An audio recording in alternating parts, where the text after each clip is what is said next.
Perkenalkan, nama saya Nailah Elwa Zahra dari 11 Kuliner 1. Di sini kami menonton film Kereta Berdarah yang bergenre horor.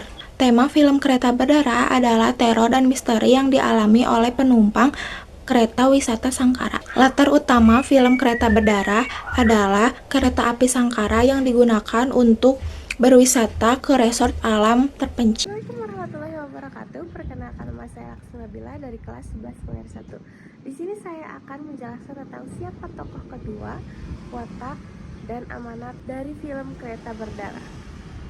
Tokoh kedua dari Kereta Berdarah adalah Kembang yang diperankan oleh Zara Leola. Watak dari tokoh tersebut adalah penyayang dan perhatian terhadap kakaknya Purnama. Dan amanat dari film Kereta Berdarah adalah kita sebagai manusia harus menjaga keseimbangan alam. Tidak boleh kita sesekali merusaknya karena akan mendatangkan malapetaka.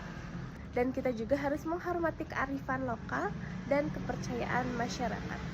Nama saya Reja Putra Pratama S dari kelas 11 Kuliner 1. Film ini dimulai dari banyaknya penumpang yang ingin menaiki kereta di malam hari yang melintasi jalur hutan terpencil.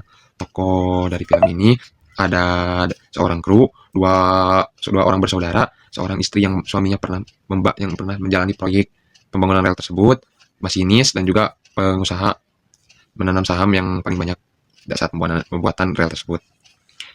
Konflik film ini dimulai dari gerbong 5 yang tiba-tiba lampunya berkedip-kedip dan muncullah sosok makhluk astral yang tiba-tiba membunuh satu persatu para penumpangnya. Dan setelah kereta tersebut keluar dari terowongan itu, gerbong nomor 5 itu terlepas dan tertinggal di terowongan tersebut. Dan ada salah satu penumpang dari gerbong 4 yang menyadarinya bahwa gerbong 5 itu tiba-tiba menghilang di terowongan itu. Dan disitulah para penumpang itu panik dan melapor ke kru kereta itu. Tetapi kru kereta itu pintar berbicara dan menenangkan hati para penumpang yang lainnya sehingga tidak ada kejadian yang aneh-aneh di gerbong 4 sebelum melewati terowongan. Klimaks dari film ini yaitu saat kejadian di kereta masuk ke terowongan kedua, tiba-tiba gerbong 4 pun muncullah keanehan seperti di gerbong 5. Dan terjadi lagi, di gerbong 4 pun hilang di terowongan tersebut, entah kemana. Dan situlah para penumpang di gerbong 3 panik, dan kru kereta tersebut masih tetap menenangkan hati para penumpang yang lainnya. Tetapi di dalam hati dia panik. Dia mencoba menelepon ke stasiun, tetapi tidak bisa ada gangguan jaringan di kereta tersebut. Dan kejadian ini berlanjut sampai di gerbong yang ketiga. Klimaks dari film ini ya pada saat kejadian aneh itu menimpa gerbong 1 dan 2 yaitu gerbong VIP. Disitulah 3 wanita peran utama yaitu seorang istri yang suaminya pernah menjalani proyek pembangunan rel kereta tersebut dan 2 orang wanita bersaudara yang ingin berliburan ke Surabaya yang berasal dari gerbong 5 selamat dan beristirahat di gerbong kantin. Salah satu wanita tersebut mulai berbicara tentang kejadian aneh itu ketika saat pembangunan rel itu lintasan tersebut sudah dilarang untuk dibangun lintasan kereta api karena kawasannya sudah dimiliki oleh sosok makhluk astral. Tetapi sang pemilik saham terbesar itu tetap keras kepala untuk membuat rel di situ. Pada akhirnya makhluk astral itu murka dan menghilangkan satu persatu gerbong kereta yang setiap melewati terowongannya.